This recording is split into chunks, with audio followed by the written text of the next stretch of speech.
Bonjour, nous continuons notre formation Citrix Virtual Apps and Desktops configuration et administration avancée avec les stratégies Citrix dans un environnement Virtual Apps and Desktops.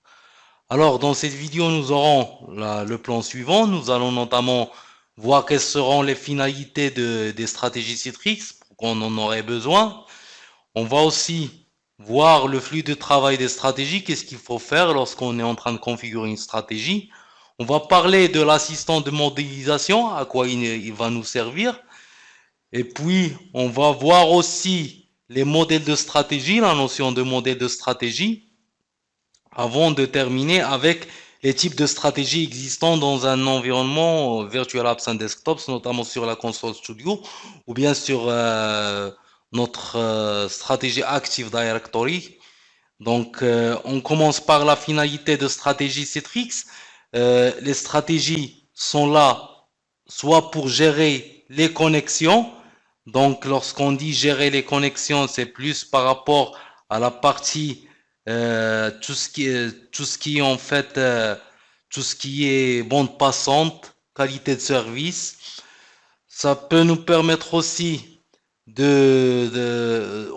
peut aussi en fait, pardon, on peut avoir des stratégies basées sur les terminaux. Donc, lorsqu'on dit des stratégies basées sur les terminaux, ça veut dire qu'on peut avoir des stratégies par rapport à des smartphones, des tablettes, des clients légers, où il n'y a pas de système d'exploitation Windows, donc avec des ressources ou des performances ou des fonctionnalités qui pourraient ne pas être adaptées à certains fonctionnements. Et lorsqu'on veut utiliser du Citrix Virtual Apps and Desktops dessus, on a des stratégies qui nous permettraient d'améliorer l'expérience utilisateur sur ce type d'équipement. Donc, ça permet notamment l'optimisation de tout ce qui est flash, de tout ce qui est audio, donc pas mal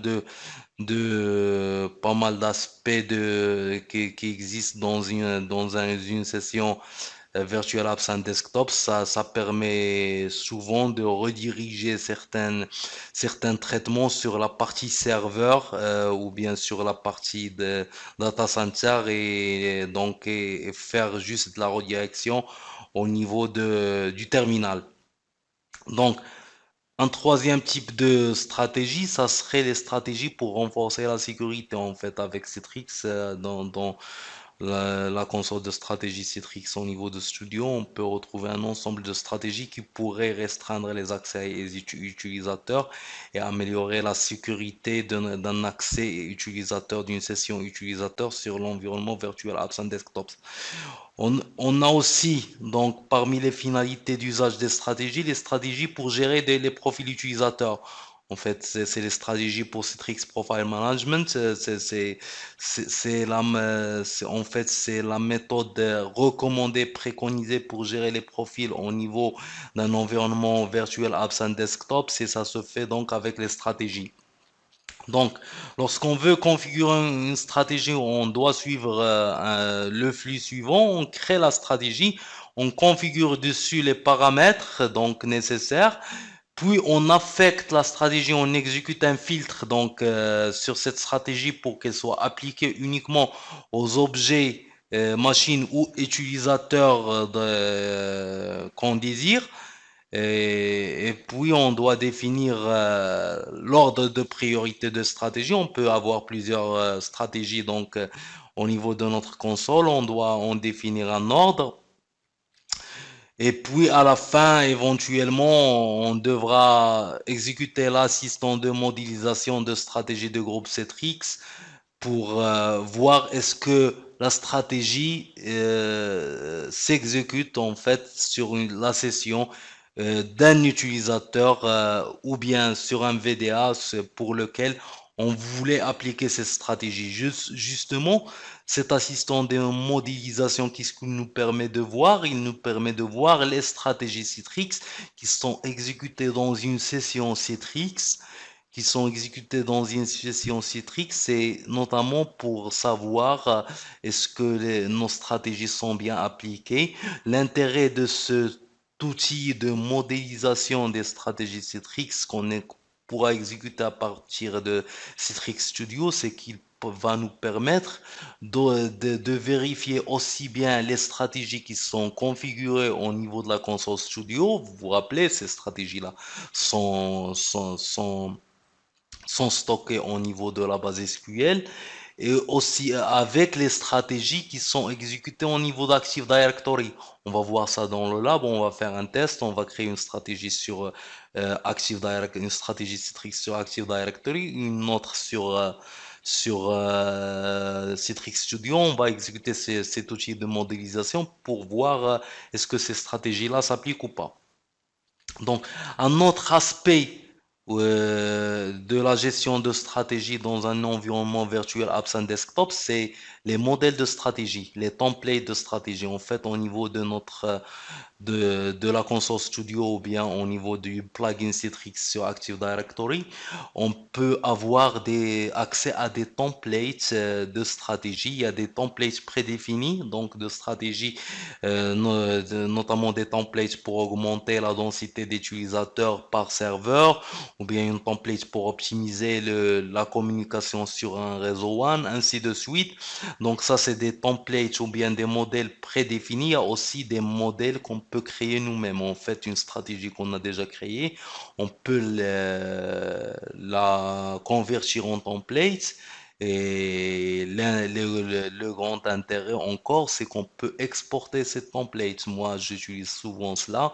Il y a certaines stratégies que j'ai développées pour certains chez certains de mes clients, en fait, généralement ces stratégies-là, je les exporte et je les garde chez moi.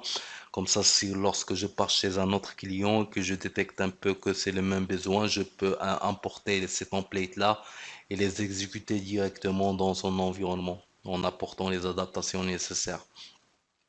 Maintenant, on va parler des types de stratégies qui existent. Donc, il y a les stratégies ICA, en fait. Les stratégies ICA, c'est les stratégies qui opèrent au niveau des différents canaux qui se trouvent sur le protocole HDX. On parle ici de tout ce qui est USB, on parle de tout ce qui est mappage de lecteur, d'impression, de redirection flash. Donc, le protocole HTX est composé d'une trentaine de plus que 30 canaux. Donc, le canal USB, le canal impression, ainsi de suite. Donc, ces stratégies-là nous permettraient en fait d'agir sur ces canaux logiques pour les paramétrer, les optimiser, ainsi de suite. Un autre type de stratégie dont j'aimerais parler, c'est les stratégies de gestion de charge. Ces stratégies-là nous permettraient en fait de changer le comportement du delivery controller lorsqu'il fait de l'équilibrage de charge sur les VDA, notamment dans la partie serveur OS, système d'exploitation serveur, lorsqu'on a un groupe de mise à disposition basé sur un système d'exploitation serveur, il y a les utilisateurs qui sont distribués sur ces serveurs-là. Les stratégies de gestion de charge nous permettraient de changer le comportement selon le besoin. On va découvrir ça dans une vidéo future, dans une vidéo future où on va voir comment on peut changer ce comportement. Il y a aussi les stratégies pour la gestion de profils, comme on a dit, c'est les stratégies nécessaires pour gérer les profils utilisateurs et en optimiser le fonctionnement. Et puis, il y a aussi les stratégies pour paramétrer le Virtual Delivery Agent. En fait, ces stratégies-là nous permettraient notamment d'activer des paramètres de journalisation sur le Virtual Delivery Agent qui sont désactivés par défaut pour envoyer en fait plus d'informations au monitoring service pour alimenter plus les informations affichées sur Director. Donc ça, c'est parmi les choses qui sont très intéressantes dans les stratégies pour paramétrer le Virtual Delivery Agent. Donc on passe rapidement à notre environnement lab. Je pars sur le Delivery Controller. Partir sur le Delivery Controller. Alors ici, on pourra partir sur Policies. Là, on a toujours l'ancien policy qu'on avait créé dans la première formation Policy WebSocket.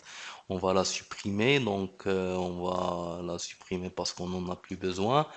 Sinon, je vais créer une nouvelle policy et que j'appliquerai à tous les objets.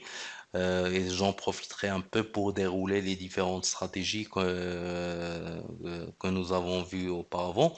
Donc là, ici, je commencerai par les stratégies ICA. Donc, sur la stratégie ICA, il y a un ensemble d'éléments, comme j'ai dit, c'est relatif aux canaux HDI, canaux logiques HDX. On parle de redirection, des stratégies pour gérer les redirections d'applications ou d'URL. Il y a aussi des stratégies pour la gestion de l'audio, des stratégies pour la connexion des lecteurs, pour la gestion des périphériques, euh, des stratégies pour l'impression, des stratégies pour le clavier, pour gérer le clavier, un ensemble de stratégies en fait qui sont relatifs aux différents aspects de connexion au moment de la connexion. Donc, ça permet en fait ça permet ça permet en fait d'agir sur la connexion utilisateur. Alors moi, ce que je vais faire ici, c'est que juste pour préparer la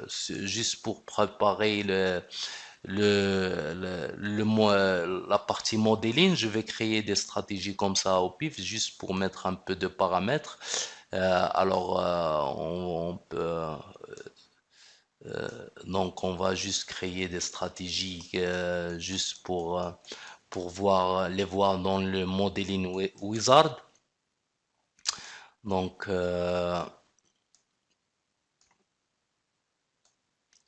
voilà, donc on va faire tout ça. Donc, ça, c'est la première stratégie. On va l'appliquer à tous les objets du site. Et puis, on va activer la stratégie et l'appeler Modeling Studio.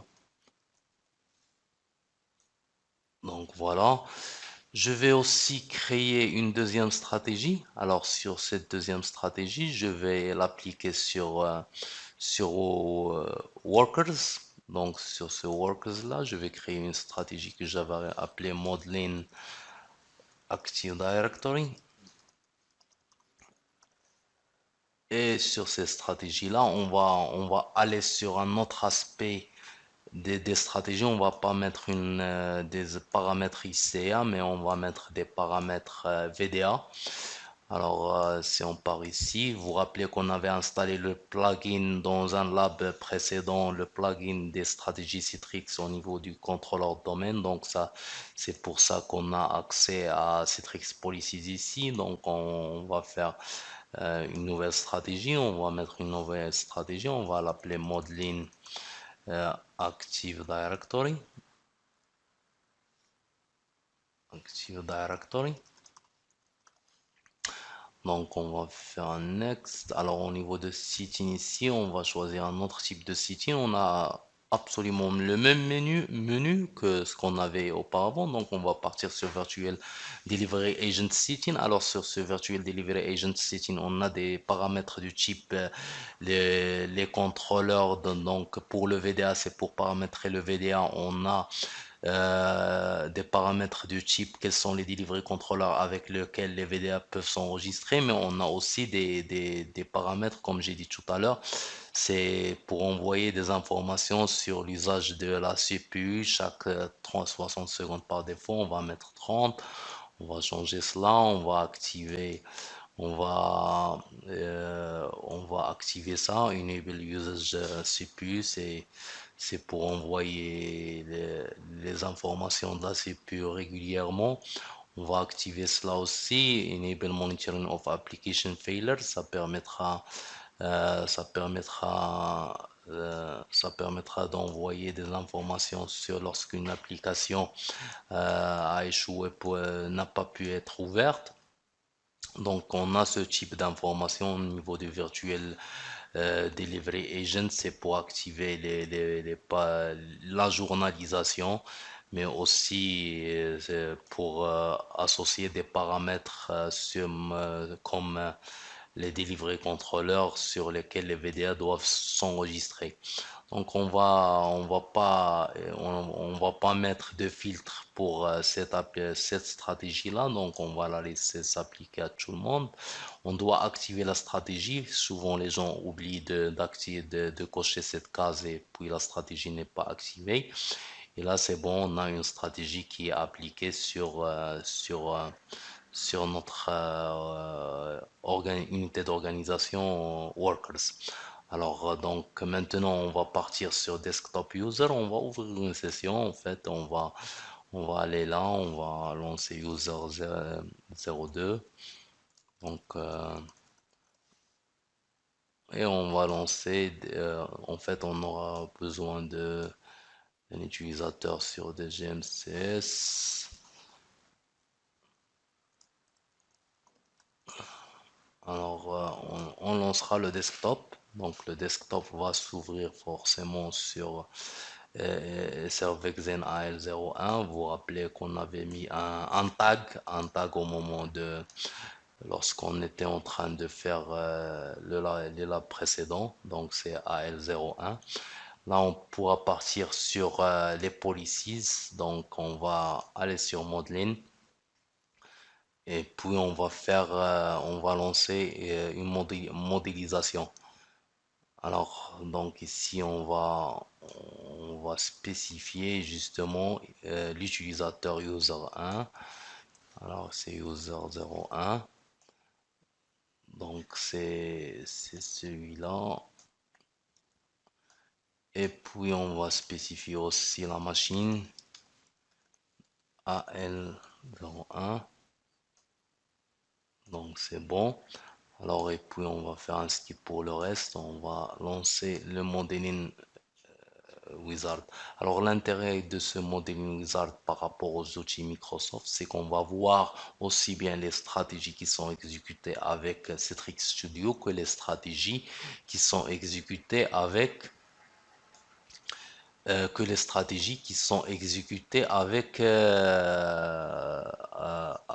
Active Directory. Si on lance l'outil, le Modeling Wizard de Active Directory, il ne va pas nous faire sortir les stratégies qui sont exécutées avec Citrix Studio.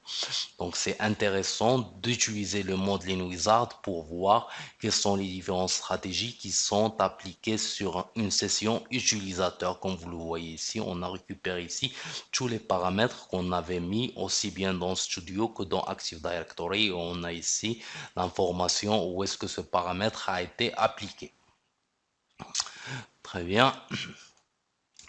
Maintenant, je termine cette vidéo par vous montrer l'onglet template ou bien l'onglet modèle en français. Donc, il y a comme j'ai dit tout à l'heure, il y a des modèles prédéfinis. Donc, un des modèles que j'utilise le plus, c'est Optimize for One. Lorsque j'ai des connexions qui arrivent aussi bien à partir d'Internet qu'à partir ou bien à partir d'un réseau One, j'utilise ce modèle-là. Ça permet en fait d'avoir la configuration optimisée pour mon environnement virtuel Apps and Desktops par rapport à tout ce qui est bande passante. Alors, autre chose, c'est que j'ai ici ma stratégie Modeling Studio que j'ai exécutée tout à l'heure. Je peux la convertir en template. Donc, je peux créer à partir de ça template test. Alors, lorsque je fais ces templates-là, pardon, il y a test. Lorsque je réalise je la convertis en template, je peux aller ici, je peux retrouver ma template test. Alors, ce template-là, je peux l'exporter, d'accord? Comme je peux par la suite, donc je peux l'exporter en un fichier à l'extérieur de la console studio. Je peux la retrouver donc sur desktop. Donc voilà, c'est un point GPT. Et puis ça me permet en fait d'importer, je peux par la suite importer des templates. Donc, je peux aller importer la template dans un autre environnement Virtual Apps and Desktop sans avoir à recréer toutes les stratégies qui ont été faites dans un environnement si je veux les transmettre dans un autre environnement. Voilà, donc on arrive à la fin de cette vidéo. Je vous remercie pour votre attention et je vous donne rendez-vous dans la prochaine vidéo.